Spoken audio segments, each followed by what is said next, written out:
Постараюсь очень коротко. Во-первых, Лилькамиль Херлеке, Рустам Нургалевич, добрый день, Херлекен тоже всем.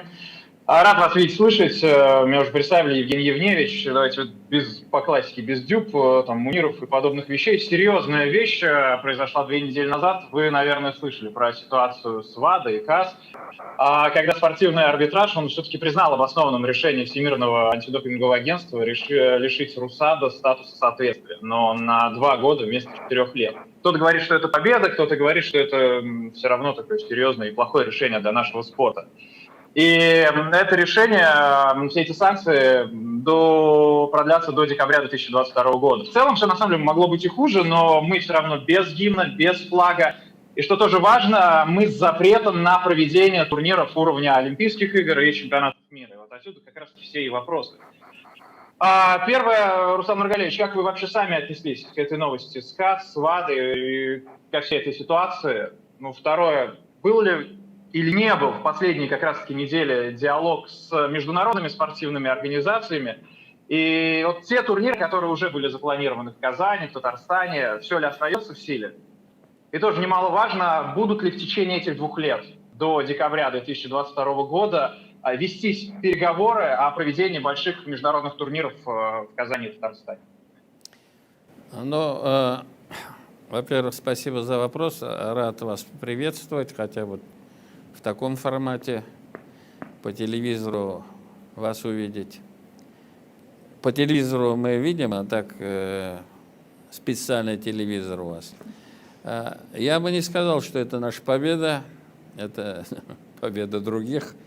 Это очень плохо для международного спорта. Я считаю, что здесь не сколько допинг, да, наверное, есть какие-то, может быть, у нас проблемы, но отрезать себе палец, чтобы кому-то сделать плохо, вот это международное, ВАДА приняло такое решение.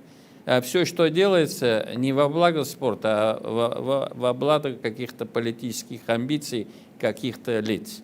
Я считаю, что это совершенно неправильно. Мы осуждаем это решение. Осуждаем, но, значит, это не смертельно. Мы наши мероприятия все будем проводить. Все эти решения приняты до того, как это решение вышло. У нас прекрасные отношения с федерациями, которые у нас работают, особенно по водным видам спорта. У нас масса и таких кубков, и чемпионат Европы будет, и чемпионат мира в 2025 году. Волейбол у нас, он запланирован, он будет. Самое главное, мы проведем специальную зимнюю Олимпиаду в феврале 2022 года. Вот их санкции с другой стороны, а мы будем заниматься детьми, которые имеют какие-то проблемы.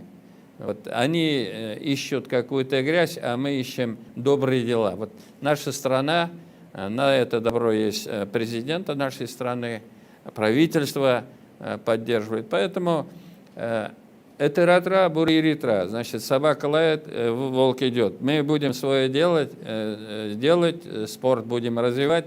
Пусть им потом будет стыдно за те решения, которые они приняли по отношению к нашей стране. Я считаю, что это совершенно не спортивное поведение вот этих лиц, которые, значит, умудрились принять такое решение. Спасибо большое, Спасибо. Женя. Рахмет Сингабекзур.